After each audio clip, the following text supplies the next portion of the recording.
Ang yak, iyon ang unang-unang bumalot sa buong mundo ni Victor. Isang matinis at walang tigil na iyak na tila kayang bumasag sa salamin ng bintana ng eroplano.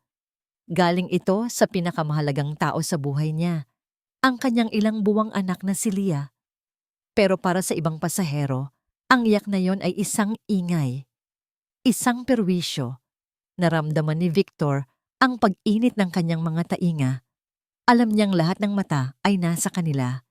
Nakikita niya sa gilid ng kanyang paningin ang pag-iling ng isang matandang babae, ang pabalang na pagkabit ng headphones ng isang binata, at ang halatang pag-irap ng isang babaeng naka-uniforme ng flight attendant. Hindi ba niya kayang patahanin yan? Narinig niya ang bulong mula sa likuran. O baka guni-guni niya lang. Hindi na niya alam. Pagod na siya. Ang bigat ng kanyang mga talukap ay tila pasan ng lahat ng puyat sa nakalipas na 3 buwan. Shh, anak! Tahan na, please! Pakiusap niya sa sanggol habang marahang inaalog ito sa kanyang mga braso. Sinubukan na niya ang lahat. Nagtimpla na siya ng gatas. Sinipat kung puno na ang diaper. Kinantahan niya ito ng nguyayi na dati paborito ni Sarah, ang kanyang asawa. Ang alaala ni Sarah ay isang matalim na kirot sa kanyang dibdib. Kung nandito lang si Sarah, alam niyang mahimbing na sana ang tulog ni Leah sa mga bisig nito. Kung nandito lang siya, hindi. Hindi niya dapat isipin iyon. Muling humagulgol si Leah, mas malakas pa kaysa kanina. Napapikit si Victor. Ang kanyang puso ay pinipiga ng pinaghalong pagmamahal at matinding kabiguan. Pakiramdam niya, siya ang pinakawalang kwentang ama sa buong mundo. Sir? Isang mahinahong boses ang pumutol sa kanyang magulong isipan. Dahan-dahan niyang iminulat ang kanyang mga mata at lumingon. Isang babae ang nakatayo sa aisle. Ang mga mata nito'y puno ng pag-unawa, hindi paghusga. May bakas ng pagod sa mukha nito, ngunit meron ding kakaibang kapayapaan. Okay lang po ba kayo? Tanong nito. Tumango lang si Victor. Ano pa nga bang isasagot niya? Sasabihin ba niyang hindi? Na gusto na niyang sumigaw? Na gusto na niyang bumaba sa eroplanong ito? At tumakbo palayo? Ngumiti ang babae. Isang maliit na ngiti. Gusto niyo po? Subukan ko? Nag-alinlangan si Victor. Isang estranghera. Paano niya ipagkakatiwala ang kanyang anak? Pero nakita niya ang sinseridad sa mga mata nito. At higit sa lahat, desperado na siya. Walang salitang lumabas sa kanyang bibig. Pero dahan-dahan niyang iniabot si Leah sa babae. Sa sandaling lumipat si Leah sa mga bisig nito, may nangyaring tila isang milagro. Marahang hinaplos ng babae ang likod ng sanggol. Idinuyan ito ng may kumpas na perpekto at nagsimulang humimig ng isang kantang hindi pamilyar kay Victor. Ang himig ay simple lang, ngunit puno ng lambing. Unti-unting humina ang pag-iyak ni Leah.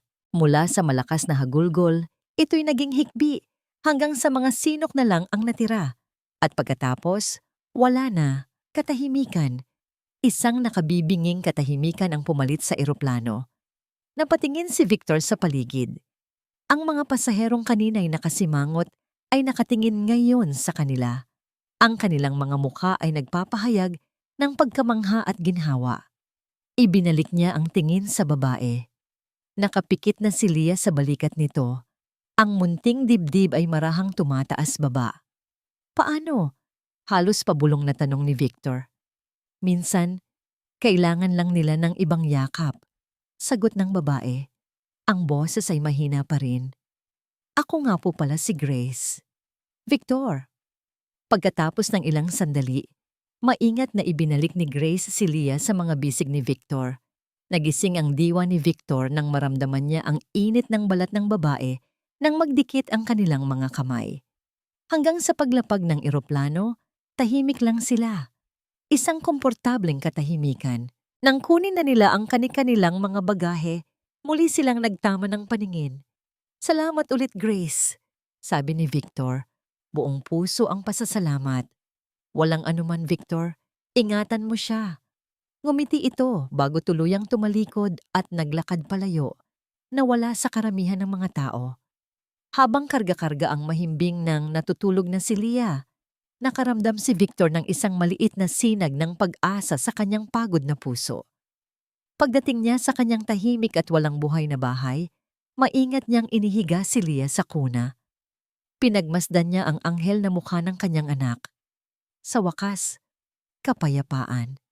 Napaupo siya sa sofa, ang katawan ay bumigay na sa sobrang pagod. Ipinikit niya ang kanyang mga mata, at ang mukha ni Grace ang pumasok sa kanyang isipan. Biglang tumunog ang kanyang cellphone, ang ringtone ay tila isang alarmang gumising sa kanya mula sa isang panaginip.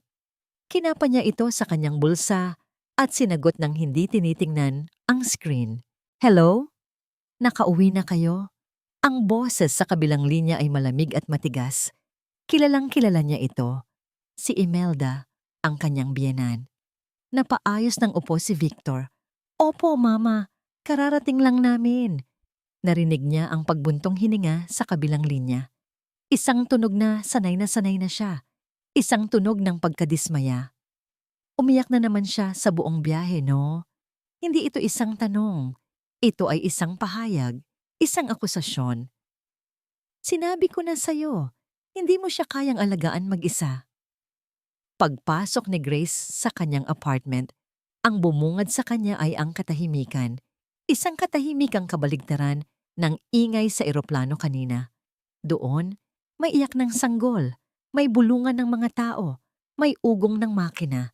Dito, tanging ang mahinang tunog ng aircon at ang tibok ng sarili niyang puso ang kanyang naririnig. Dati, ang katahimikang ito ay kapayapaan para sa kanya. Ngayon, ito ay may bigat. Isang paalala na wala na ang maingay, pero malambing na boses ni Mama na sasalubong sa kanya ng, "Anak, kumain ka na ba?"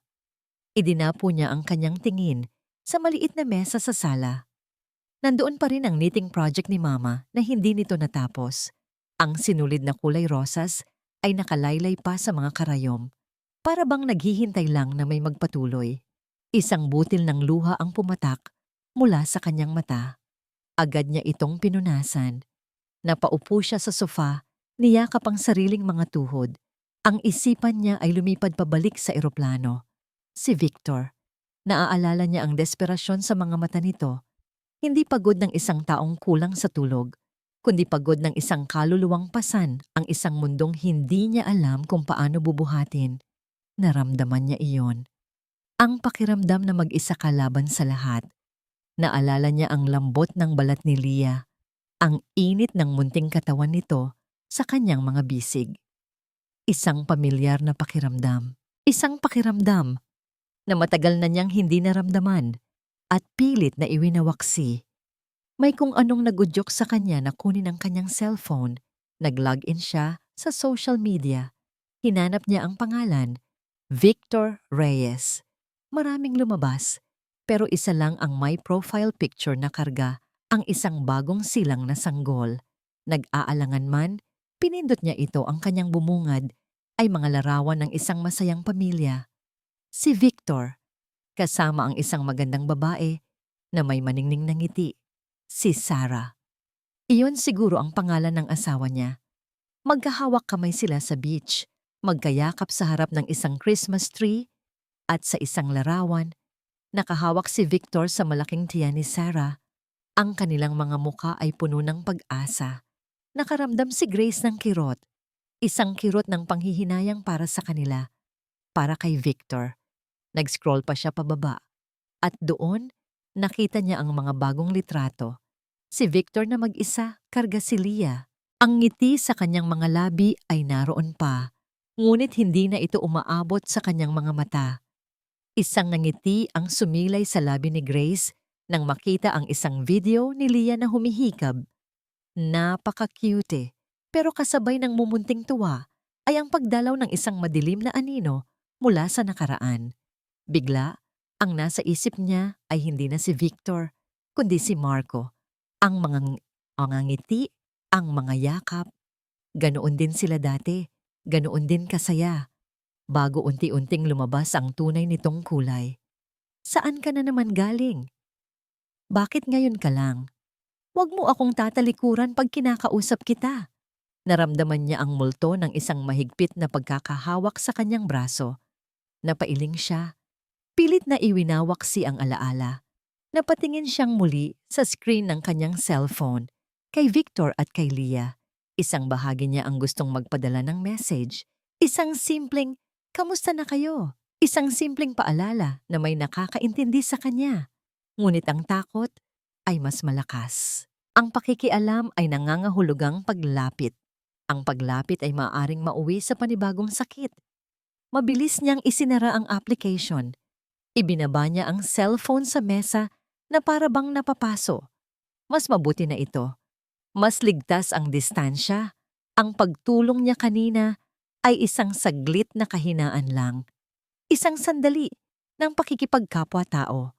Hanggang doon na lang yon.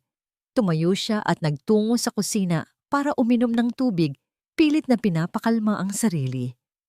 Sa kabilang bahagi ng syudad, sa bahay ni Victor, isang malakas at galit na katok sa pinto ang bumasag sa katahimikan.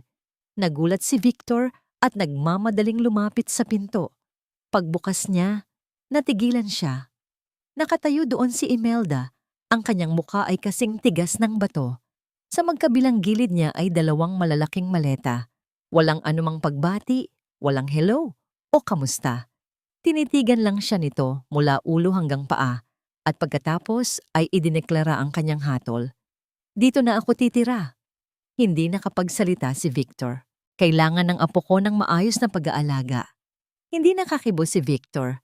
Para siyang posteng itinulo sa may pintuan habang pinapanood niya si Imelda na hilahilahin ang mga maleta, papasok sa kanyang sala na para bang pag-aari nito ang lugar. Hindi ito nagtanong. Hindi ito humingi ng pahintulot. Ito ay dumating. Nagsimula ang impyerno sa sumunod na umaga. Hindi ganyan ang pagtimpla ng gatas, sabi ni Imelda habang kinukuha mula sa kamay ni Victor ang bote ng gatas ni Leah. Masyadong mainit to. Gusto mo bang mapaso ang apo ko? Hindi na nakasagot si Victor. Nang tanghali, habang papalitan niya ng diaper si Leah, muli itong pumasok sa kwarto. Mali ang pagkakakabit mo. Masyadong mahigpit, hindi makakahinga ang bata. Mama, ganito po ang turo sa akin sa OSP. Mas marunong ka pa sa akin? Putol nito sa kanya. Ang mga matay nanlilisik. Nagpalaki ako ng anak. At ang anak kong iyon. Siya dapat ang gumagawa nito ngayon. Iyon. Iyon ang ultimong sandata ni Imelda. Ang pangalan ni Sarah. Bawat kilos ni Victor ay may kasamang puna. Bawat desisyon niya ay may kasamang pag-question. Ang bahay na dati niyang kanlungan ay naging isang korte. At si Imelda, ang hukom, na laging naghahayag na siya ay guilty. Isang gabi, matapos ang isang linggong tila walang katapusan, sinubukan ni Victor na kausapin ito ng masinsinan. Mama, nag-aalala po ako sa inyo. Baka po napapagod na kayo. Kaya ko naman po sila. Hindi mo kaya. Sigaw nito, ang boses ay biglang tumaas at nabasag. Araw-araw, tinitiis ko ang sakit na makita ang apo ko na walang ina. Araw-araw, tinatanong ko ang Diyos kung bakit ang anak ko pa ang kinuha niya. Tapos sasabihin mo sa akin na, kaya mo? Kung talagang kaya mo. Victor, sana buhay pa si Sarah. Ang mga salita ay tumusok sa puso ni Victor na parang mga bubog. Ang pamilyar na bigat ng guilt ay muling gumapang sa kanyang dibdib. Sinasakal siya. Hindi na siya nagsalita.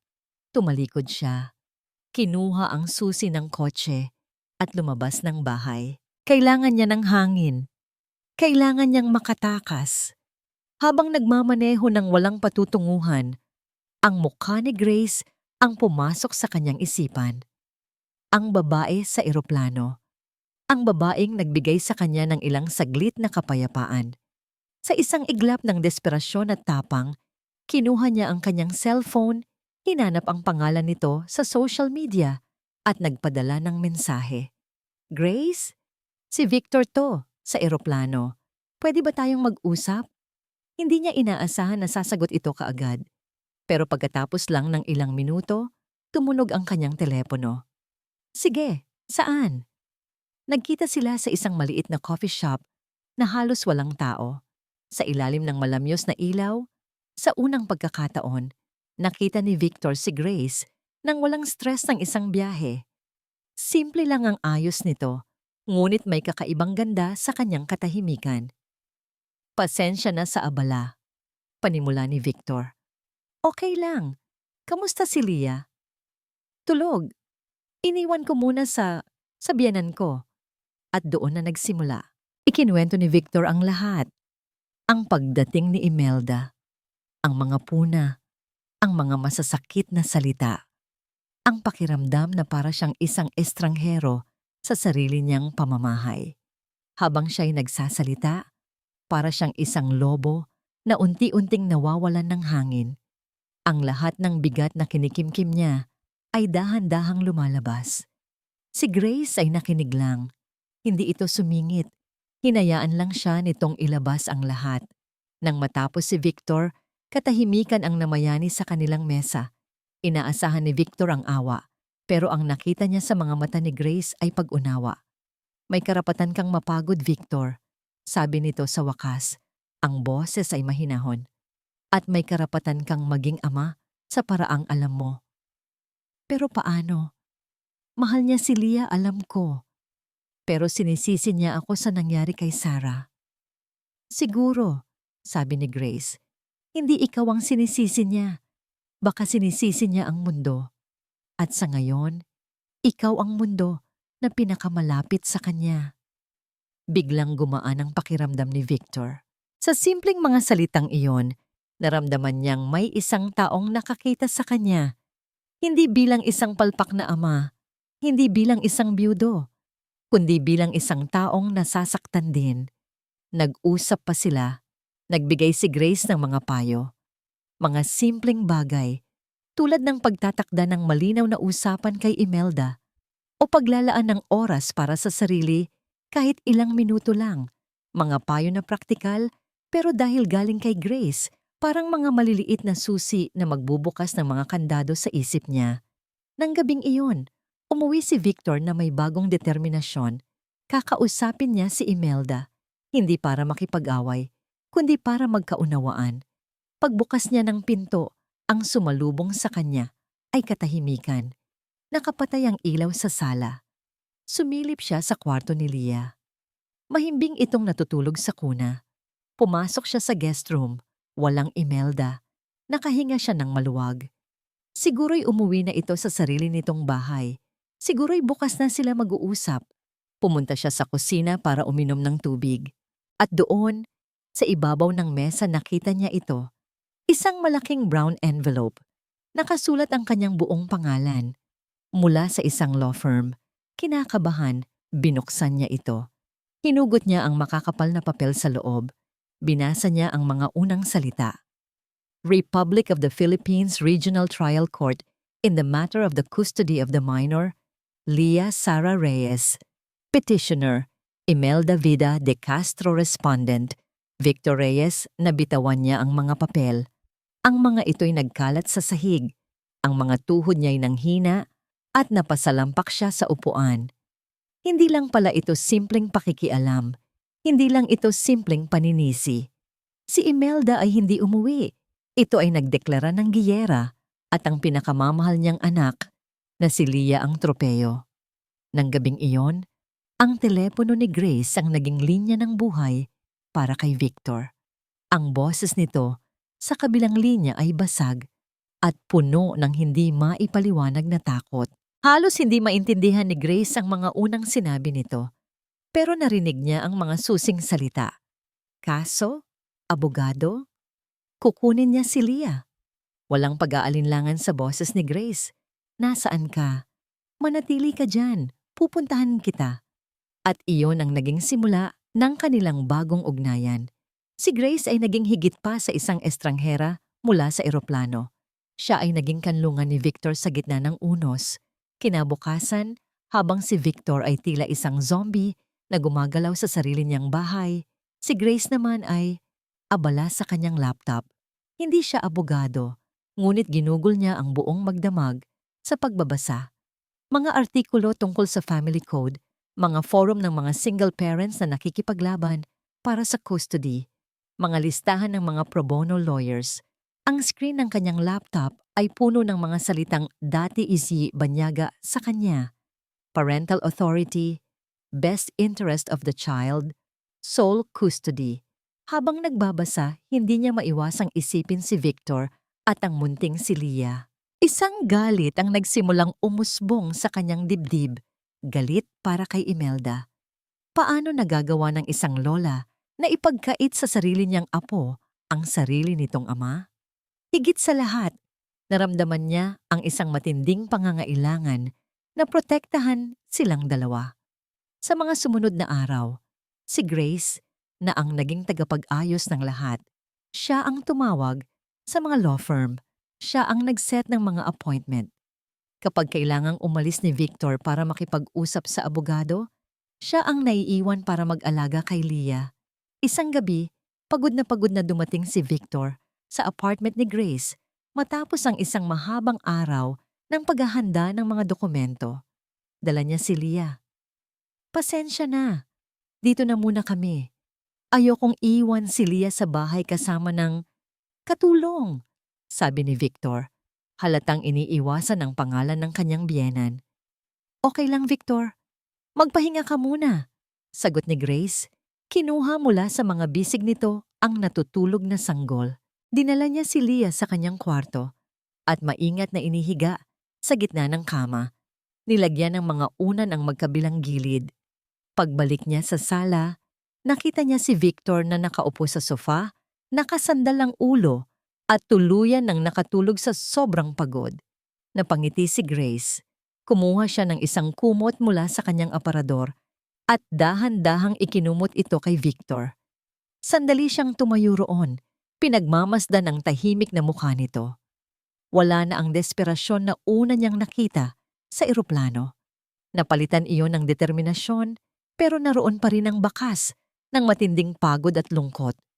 Napatingin siya sa natutulog na si Victor sa sofa at pagkatapos ay sa silid kung nasaan si Leah. Sa isang saglit, sa ilalim ng dim light ng kanyang sala, naramdaman niya ang isang bagay na matagal na niyang kinalimutan. Pakiramdam ng isang pamilya. Isang mainit at pamilyar na kiliti ang gumapang sa kanyang puso. Kilig. Ngunit kasabay nito ay ang takot. Maya-maya, nagising si Victor. Nakita niya si Grace na nakaupo sa isang silya sa tapat niya. Tila binabantayan siya.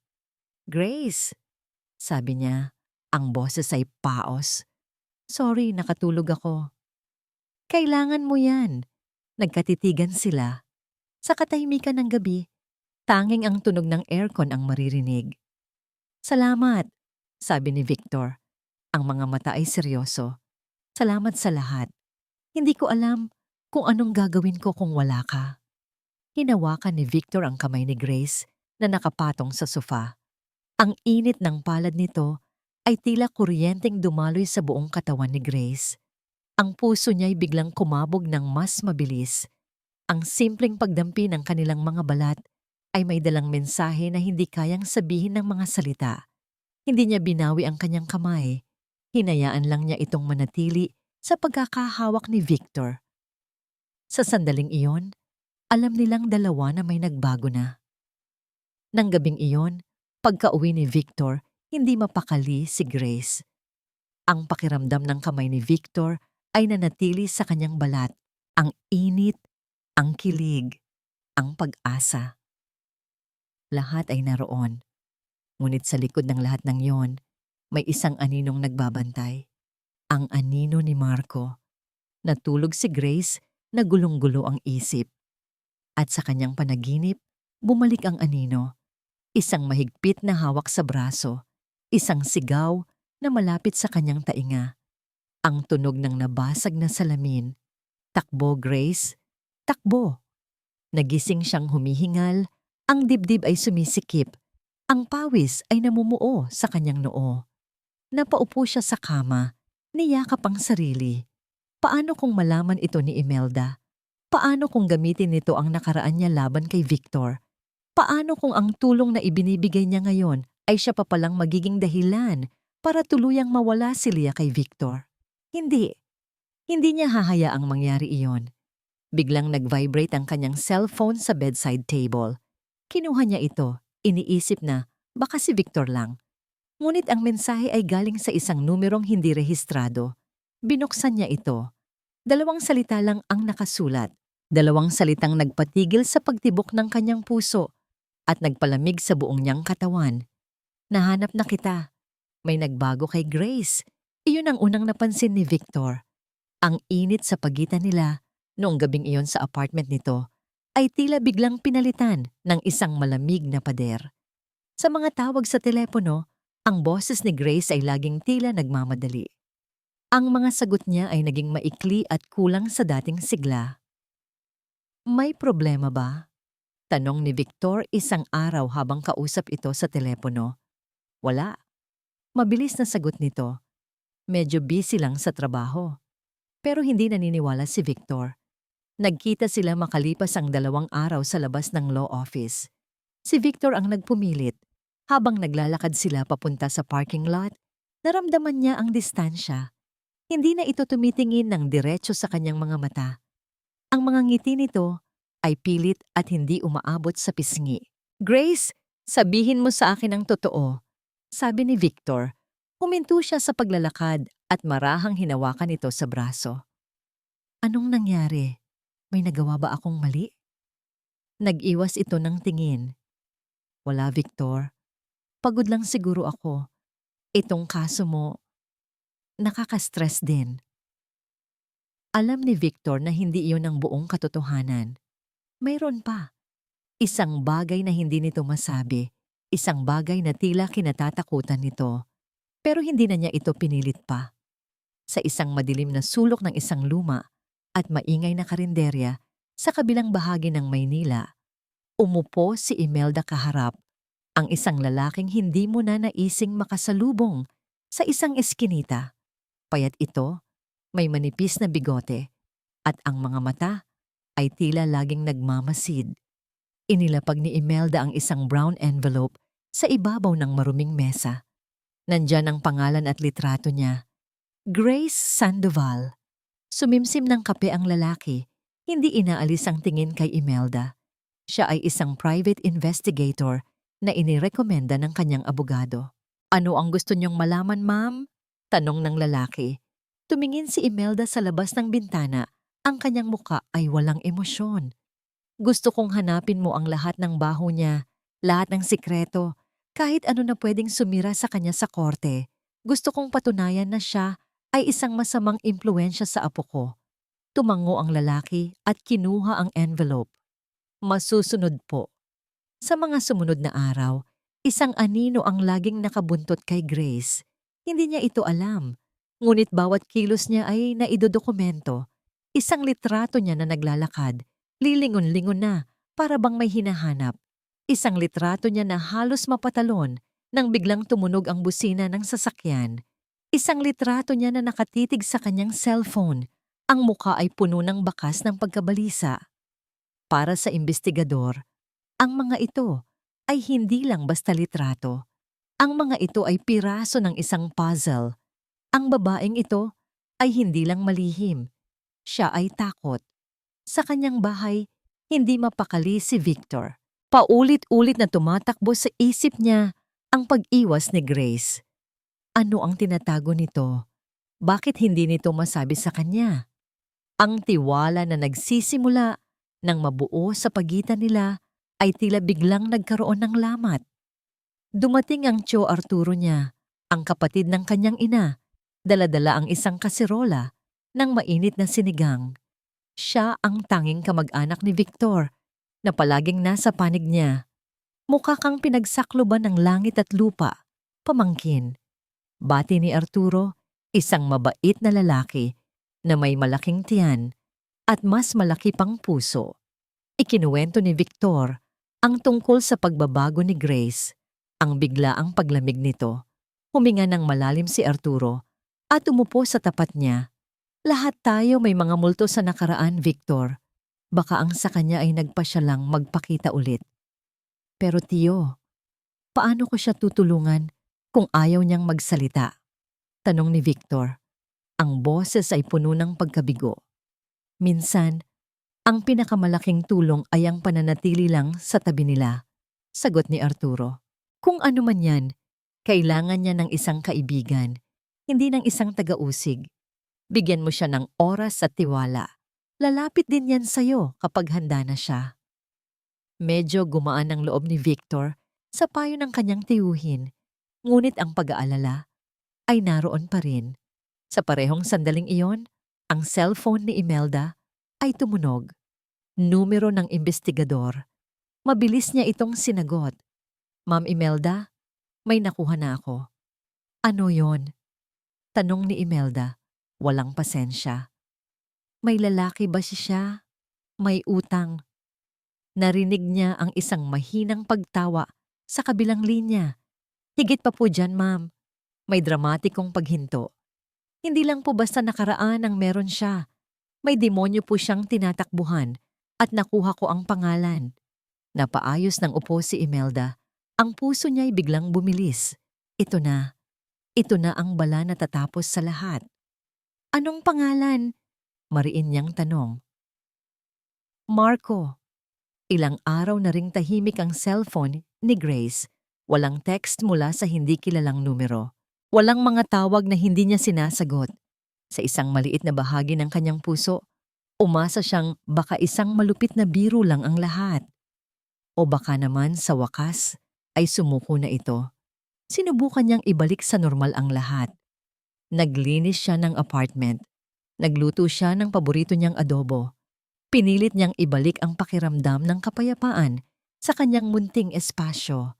Nakatayo siya sa harap ng bintana, hawak ang isang mainit na tasa ng tsa, pinagmamasdan ang mga sasakyang dumaraan sa ibaba. Ang isip niya ay na kay Victor at Leah. Ang huling pag-uusap nila ay puno ng pag-aalala mula kay Victor at mga pilit ng ngiti mula sa kanya. Nagsisisi siya. Gusto niyang sabihin ang totoo, pero paano? Ding-dong. Ang tunog ng doorbell ay tila isang putok ng baril sa katahimikan ng kanyang apartment. Napatalon siya sa gulat at natapon ang kaunting tsaa sa kanyang kamay. Sino naman kaya iyon? Hindi niya inaasahan ang sinuman. Si Victor ay laging tumatawag muna. Dahan-dahan siyang naglakad palapit sa pinto. Isang kaba ang biglang gumapang sa kanyang dibdib, malamig at mabigat. Sumilip siya sa peephole at ang mundo niya ay huminto. Ang kanyang paghinga ay nanakaw mula sa kanyang mga baga. Ang kanyang dugo ay tila naging yelo sa kanyang mga ugat. Nakatayo sa labas ng kanyang pinto ay si Marco. Ang nangiti sa mga labi nito ay pareho pa rin. Ang nangiting unang umakit sa kanya. Ngunit ngayon, sa likod ng nangiting iyon, nakikita niya ang kadiliman. Nakikita niya ang halimaw. Nanigas siya sa kanyang kinatatayuan, hindi makagalaw, hindi makahinga, ding-dong. Muli, mas may diin ngayon. Grace, baby? Ang boses ni Marco ay narinig niya sa kabilang panig ng pinto. Malambing, mapang-akit, isang lason na nakabalot sa pulot. Alam kong nandyan ka. Buksan mo na to please. Mag-usap tayo. Nanginginig ang mga kamay ni Grace. Umalis ka na. Sabi niya, ang boses ay halos pabulong, basag sa takot. Ano? Hindi kita marinig, mahal. Halika, buksan mo na ito. Sinabi kong umalis ka na, Marco. Mas malakas niyang sabi ngayon, sinusubukang magpakatatag. Nagkaroon ng katahimikan. At pagkatapos, narinig niya ang isang mahinang pagtawa. Isang tawang nagpatayo sa lahat ng balahibo sa kanyang batok. Akala mo ba talaga matatakasan mo ako? Ang boses nito ay biglang nagbago. Wala na ang lambing. Ang natira ay ang lamig ng bakal. Akala mo ba, pagkatapos ng lahat, basta ka na lang makakatakbo? Hindi, Grace. Hindi ganun kadali. Tatawag ako ng pulis, banta niya. Sige, tumawag ka. Anong sasabihin mo sa kanila? Na kinakamusta ka lang ng boyfriend mo? Walang restraining order dito, Grace. Malayang-malaya akong dalawin ka. Napapikit si Grace, ang mga luha ay nagsimula nang mamuo sa kanyang mga mata. Siya ay nakulong. Nakulong sa sarili niyang bahay. Pagkatapos ng ilang sandali, na tila isang kawalang hanggan, narinig niya ang mga yabag na papalayo. Muli siyang sumilip sa peephole. Wala na ito. Napasandal siya sa pinto at dahan-dahang napaupo sa sahig. Ang katawan ay nanginginig na parang isang dahon. Doon, sa sahig ng kanyang apartment, humagulgol siya. Ang lahat ng tapang na kanyang inipon, ang lahat ng pader na kanyang itinayo, lahat ay gumuho. Ang anino ng kanyang nakaraan ay hindi na isang ala-ala lang. Ito ay totoo. At alam nito kung saan siya hahanapin. Sa gitna ng kanyang pag-iyak, isang pangalan lang ang pumasok sa kanyang isip. Victor. Nanginginig ang mga kamay. Kinuha niya ang kanyang cellphone at idinayal ang numero nito. Sa unang ring pa lang ay sinagot na niya ito. Grace? Anong nangyari? Tila naramdaman agad ni Victor ang takot sa kanyang katahimikan. Victor, sabi niya sa pagitan ng mga hikbi. Titama ka. May problema nga. Ano yon? Sabihin mo sa akin. At ibinuhos niya ang lahat. Ang tungkol kay Marco, ang pananakit, ang pagtakas niya, ang text message, at ang pagpapakita nito sa kanyang pinto kanina lang. Ang mga salita ay lumabas sa kanya na parang isang sirang dam. Grace, makinig ka, sabi ni Victor. Ang boses ay kalmado, ngunit may diin. Huwag kang aalis dyan. Ilak mo ang pinto. Huwag mong bubuksan kahit kanino. Papunta na ako. Pagkababa ng telepono, nagmadaling lumabas ng bahay si Victor. Ang pag-aalala para kay Grace ay tila apoy na nagliliyab sa kanyang dibdib. Walang ibang nasa isip niya, kundi ang makarating dito sa lalong madaling panahon. Hindi niya inalintana ang traffic. Bawat segundong paghinto ay tila isang pagpapahirap. Nang sa wakas ay marating niya ang building ni Grace, halos takbuhin niya paakyat ng hagdan. Bawat hakbang ay mabigat. Bawat tibok ng kanyang puso ay isang dasal. Pagdating niya sa tapat ng pinto ng apartment nito, ang kanyang nakita ay nagpatigil sa kanyang paghinga. Ang pinto ay bahagyang nakabukas. Isang siwang na sapat lang para sa kadiliman sa loob na sumilip palabas. Grace? Tawag niya. Ang boses ay nanginginig. Walang sagot. Dahan-dahan, itinulak niya ang pinto. Ang bumungad sa kanya ay isang sala na magulo. Isang florera ng bulaklak ang basag sa sahig. Isang picture frame ang nakabaliktad. Ang tasa ng tsaa ni Grace ay nabitawan malapit sa sofa. Ang laman ay kumalat na sa sahig na parang isang mantsa ng dugo. Grace! Sigaw niya. Ang takot ay tuluyan nang bumalot sa kanyang buong pagkatao. Pumasok siya sa kwarto. Walang tao. Sa banyo, walang tao. Si Grace. Si Grace ay wala na.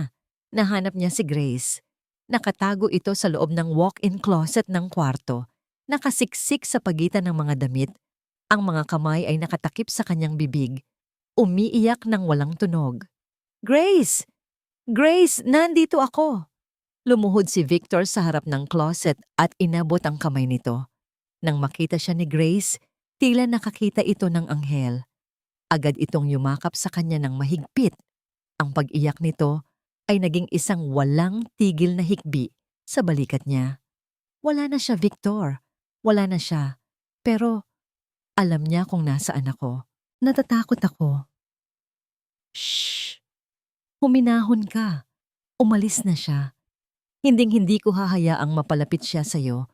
Pakiusap, maniwala ka sa akin. Dinala ni Victor si Grace sa sofa. Pinakalma ito at pinainom ng tubig. Habang nagpapaliwanag si Grace, naramdaman ni Victor ang matinding galit at pagkasuklam para kay Marco. Sa sandaling iyon, hindi na lang ito tungkol sa custody battle. Ito ay tungkol sa pagprotekta, sa babaeng minamahal niya. Ngunit ang pangamba ni Grace ay totoo. Ang katotohanan tungkol kay Marco ay isang butas na maaring gamitin ni Imelda. Pagka-uwi niya, tinawagan siya ng kanyang abogado. Victor, may masamang balita ako. Ang kabilang panig, alam na nila ang tungkol kay Grace Sandoval. Anong alam nila? Lahat. Ang tungkol kay Marco, ang pananakit. Ang katotohanan na si Grace ay tumatakas sa isang peligrosong lalaki. Gagamitin nila ito para sabihing hindi stable si Grace at masisira ang kredibilidad mo dahil sa pakikisama mo sa kanya.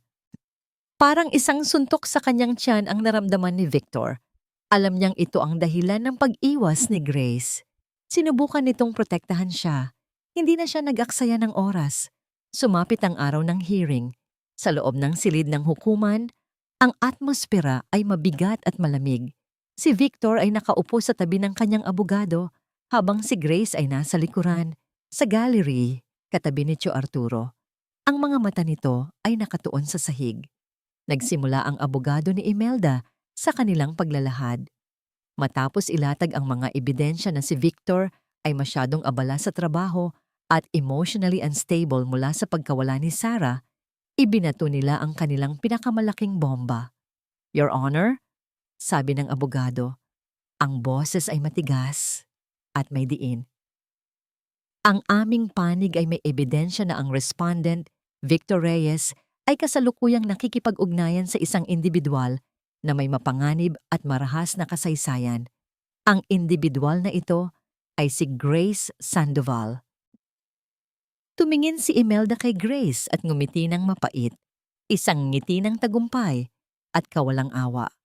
Ayon sa aming investigasyon, patuloy ng abogado, si Miss Sandoval ay may restraining order laban sa isang dating kasintahan na may kasong physical assault. Ang lalaking ito, isang Marco, ay matagumpay na natuntun si Miss Sandoval at nagpakita na sa kanyang tirahan noong nakaraang linggo na nagdulot ng gulo at pagkasira ng ari-arian. Nagkatinginan si Victor at Grace. Kitang-kita ang sakit sa mga mata ni Grace. Ang kanyang huling takot ay nagkatotoo. Ang kanyang nakaraan ay sumisira sa hinaharap ni Victor. Ang pakikisama ni Mr. Reyes kay Mr. Sandoval ay hindi lamang nagpapakita ng kakulangan niya ng good judgment, kundi naglalagay rin sa panganib sa inosenteng sanggol na si Leah Reyes. Ano ang garantiya na hindi darating ang kriminal na ito sa bahay ni Victor Reyes at hindi maghahasik ng lagim sa harap ng bata? Ang mga salita ay tila latigo na humahampas kay Victor. Sinubukan siyang protektahan ni Grace, pero sa huli, siya pa rin ang nagdala ng panganib. Objection, Your Honor, sigaw ng abogado ni Victor. Overruled, kalmadong sabi ng hukom. Ang puntong ito ay may kinalaman sa kapakanan ng bata. Hindi na nagtagal ang paglilitis. Ang hukom ay nagmukhang seryoso, nag-iisip ng malalim. Sa sandaling iyon, naramdaman ni Victor na natatalo siya. Ang kanyang mga kamay ay nanginginig, hindi dahil sa galit, kundi dahil sa labis na takot. Takot na baka mawala na sa kanya ang anak niya. Pagkatapos ng mahabang katahimikan, tumikhim ang hukom. Batay sa kasalukuyang ebidensya at sa bigat ng mga isyu sa kaligtasan na inilatag ng petitioner, ang korte ay hindi pa handa na magbigay ng permanenteng desisyon. Inihanda ni Victor ang kanyang sarili para sa pinakamasamang balita. Sa pansamantala, patuloy ng hukom habang nakabinbin ang mas malalim na investigasyon sa mga personal na buhay ng respondent, ang korte ay mag-uutos ng temporary shared custody. Ang bata ay mananatili kay Mr. Reyes sa loob ng 5 araw at mananatili sa petitioner, Miss Imelda de Castro, tuwing Sabado at Linggo. Ang kautosang ito ay epektibo simula ngayon. Para kay Victor, ang temporary shared custody ay hindi kaluwagan. Ito ay ang simula ng katapusan. Ang kanyang anak, ang tanging natitirang koneksyon niya sa kanyang asawa, ay hindi nabuo sa kanyang mga kamay. Paglabas niya ng korte, nakita niya si Grace na ang mga mata ay puno ng pagsisisi. Victor, sorry, ako ang may kasalanan. Dapat hindi mo na ako sinama sa buhay mo. Hindi nakasagot si Victor. Para siyang isang mandirigma na natalo sa labanan. Ang bawat salita ng hukom ay isang balang tumama. Sa kanya, ang lahat ay nawala. Ang kanyang dangal, ang kanyang karapatan. At ngayon, pati ang mga araw niya, kasama ang kanyang anak. Gumuho ang mundo ni Victor. Ang desisyon ng hukom ay tila isang malamig na realidad na humahati sa kanyang pagiging ama. Tuwing Sabado at Linggo, kailangan niyang ihatid si Leah sa bahay ni Imelda. Bawat pamamaalam ay isang kirot, isang paalala ng kanyang pagkatalo. Ayon sa payo ng kanyang abogado, kailangan niyang magpakita ng kooperasyon. Kailangan niyang maging perpekto. Ngunit ang loob niya ay kumukulo. Hindi lang dahil sa pakikipaglaban ni Imelda, kundi dahil sa kaalaman na alam na nito ang tungkol kay Grace. At sa paraan ng pagkakasabi ng abogado ni Imelda, malinaw na sinadya nitong dungisan ang pangalan ni Grace. Isang gabi, habang naghahanda siya ng hapunan para sa sarili at kay Leah, nakatingin sa larawan ni Sarah sa kanyang phone, nakaramdam siya ng matinding pagod. Pagod na magpanggap, pagod na maging mahina. Biglang bumalik ang alaala ng gabing huli, silang nag-away ni Sarah. Ang kanyang mga salita na puno ng galit, ang kanyang paglayo, ang kanyang pakiramdam na siya ang may kasalanan. Ngunit ngayon, tiningnan niya ang larawan ni Leah, ang inosenteng mukha nito. At nakita niya ang mukha ni Grace, ang pag-unawa nito, ang tapang nito. Sa kabila ng lahat, tama na, hindi na siya magpapatalo. Huminga siya ng malalim at nagpadala ng text kay Imelda. Mama, pwede po ba tayong maghapunan ngayong gabi? Gusto ko po sana kayong kausapin, kayo po at si Tio Arturo. Matagal bago sumagot si Imelda. Bakit? May gusto ka na namang hilingin? Hindi po. Gusto ko lang po maging maayos ang lahat. Agad siyang nag-text kay Tio Arturo. Nang malaman ang plano ni Victor, walang pag-aalinlangan itong sumuporta. Sa mismong gabing iyon, sa isang restaurant na hindi masyadong marangya, nagkita sila. Si Imelda ay dumating na may nakataas na noo. Ang mga mata ay puno ng pagdududa. Si Arturo naman ay kalmado. Tila handa sa anumang mangyari. Salamat po at dumating kayo, Mama. Panimula ni Victor. Ang boses ay kalmado, ngunit may bigat. Diretsuhin mo na ako, Victor. Anong gusto mo? Tanong ni Imelda, hindi man lang tiningnan ng menu. Mama, simula ni Victor, tumingin ng diretso sa mga mata nito. Alam kong nasasaktan po kayo. Alam kong namimiss niyo si Sarah. Pero hindi po tama na gamitin niyo si Leah para sa sakit na yan. Namilog ang mga mata ni Imelda. Anong sinasabi mo? Ginagawa ko ito para sa kapakanan ng apo ko. Para hindi siya mapunta sa isang ama na palpak at isang babaeng may itinatagong demonyo sa nakaraan. Ang tinutukoy niyo po ba ay si Grace? Tanong ni Victor. Bawat salita ay may diin. Alam niyo po, ang pagmamahal niya kay Leah at ang tulong niya sa akin ay totoo. At kung bakit siya may multo sa nakaraan, hindi po yon kasalanan niya. Ang pinakamalaking pagkakamali po niya ay ang magmahal ng maling tao. At ang pinakamalaking pagkakamali niya ngayon ay ang tulungan ako. Dahil ginamit niyo ang kanyang nakaraan para guluhin ang buhay niya at ng anak ko. Nabitawan ni Imelda ang hawak na tinidor. Hindi ko alam ang pinagsasasabi mo. Alam niyo po, Mama, patuloy ni Victor, ang boses ay naging mas malakas. Puno ng galit na matagal niyang kinimkim. Alam niyo po ang tungkol kay Marco dahil sa investigador na inupahan niyo. At sinabi niyo sa abogado niyo ang tungkol sa kanya sa isang pampublikong lugar. Isang lugar kung saan may nakarinig. At alam na ngayon ni Marco kung nasaan si Grace. Nanlaki ang mga mata ni Imelda. Ang kanyang kulay ay nawala. Hindi niya kailanman inisip ang koneksyon na iyon. Hindi niya kailanman inisip ang posibleng resulta ng kanyang galit. Hindi, Hindi ko sinasadya. Bulong nito. Pero ginawa niyo, Mama, sabi ni Victor. Ang kanyang boses ay tila isang kidlat. At ngayon, hindi lang ang karapatan ko bilang ama ang pinaglalaban ko.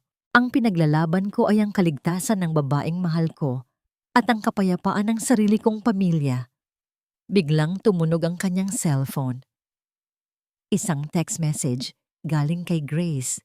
Victor, nakita ko siya ulit. Sinusundan niya ako. Nasa malapit siya sa parke.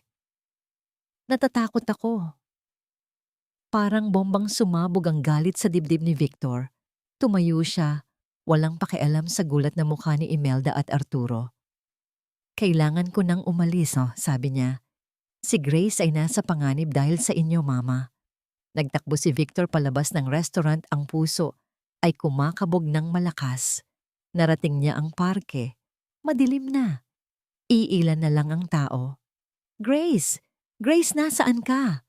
Sigaw niya. Narinig niya ang isang mahinang iyak mula sa isang madilim na sulok sa ilalim ng malaking puno. Tumakbo siya roon at doon niya nakita.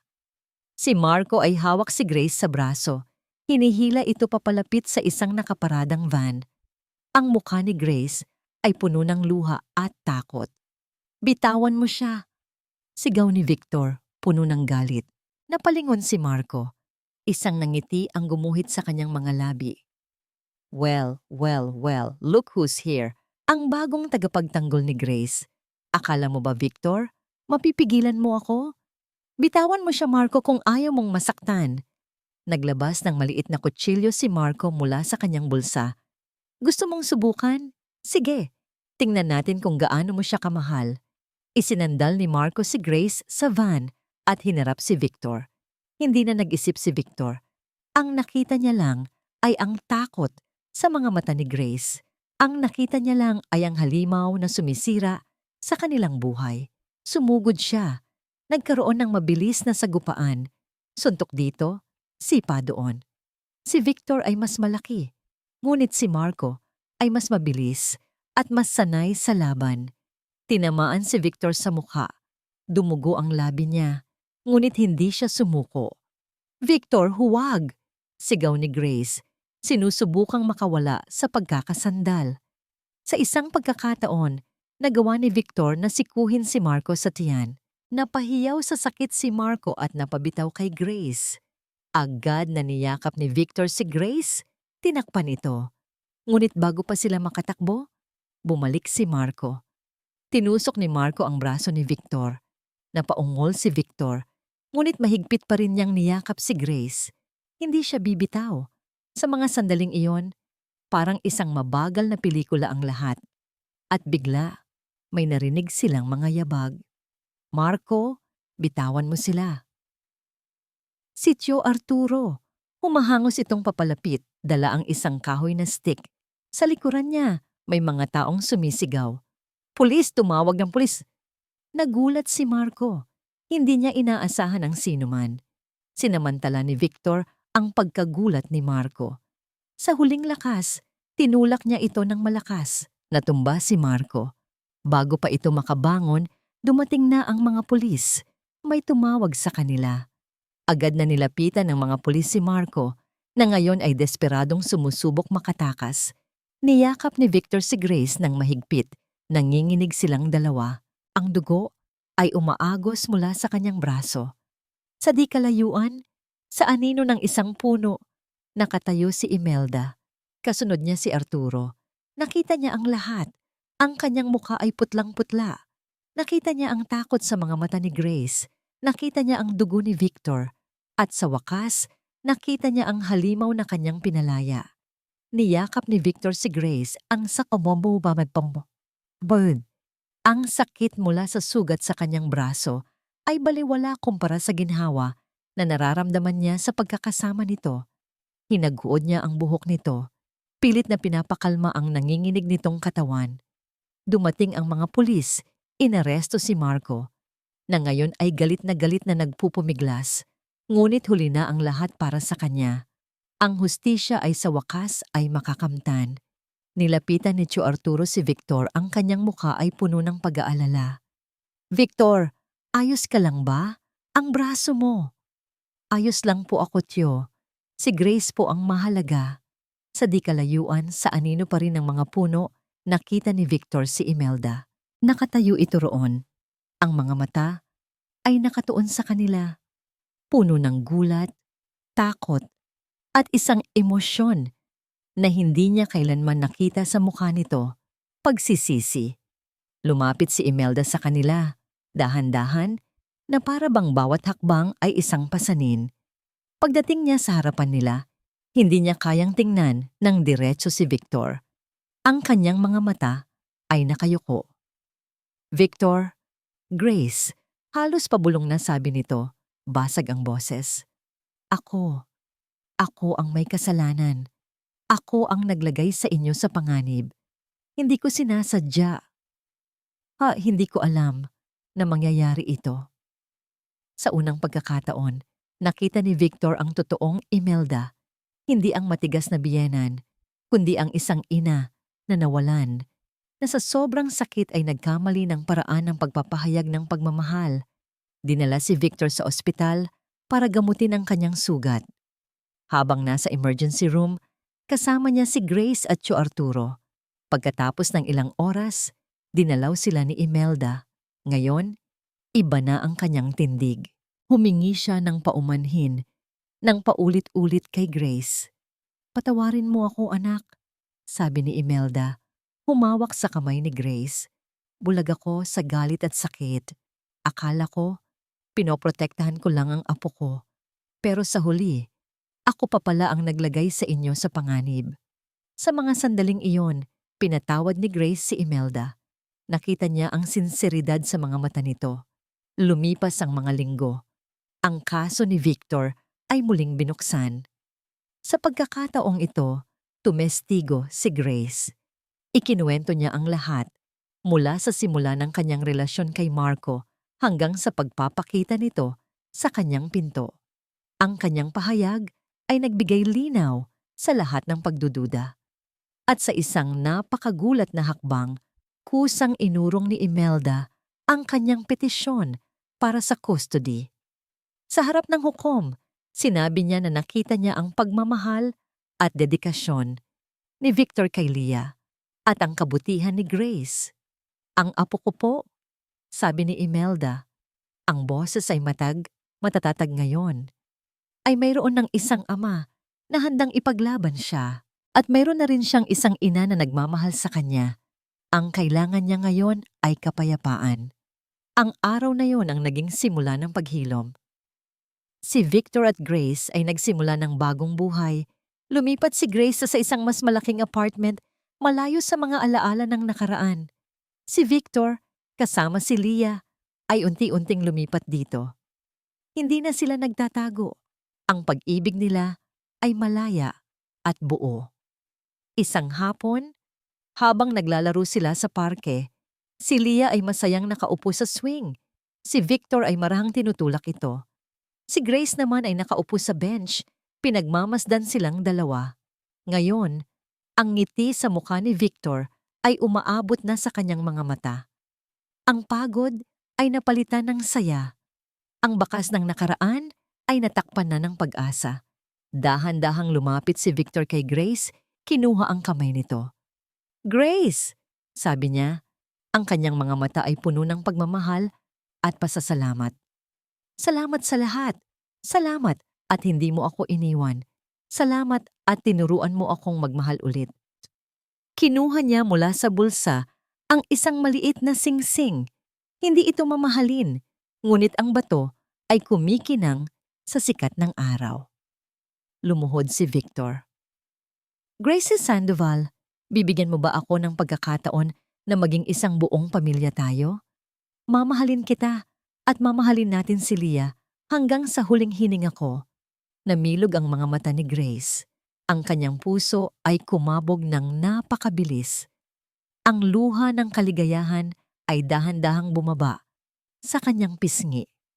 Ang lahat ng takot, lahat ng sakit, lahat ng pag-aalinlangan ay naglaho na. Oo, Victor. Oo, niyakap nila ang isa't isa. Ang halik na kanilang ibinahagi ay puno ng pangako. Pangako ng bagong simula. Pangako ng isang pamilyang binuo hindi ng dugo, kundi ng pag-ibig, pag-unawa, at tapang na harapin ang anumang pagsubok. Hindi perpekto ang kanilang pamilya. Marami pa silang pagdadaanan. Ngunit sa pagitan ng araw na yon at ng mga araw na darating, alam nilang mayroon silang isa't isa. At iyon, para kay Victor at Grace ay higit pa sa sapat. Malayo sa kanila, sa isang bench sa ilalim ng isang puno, nakaupo si Imelda.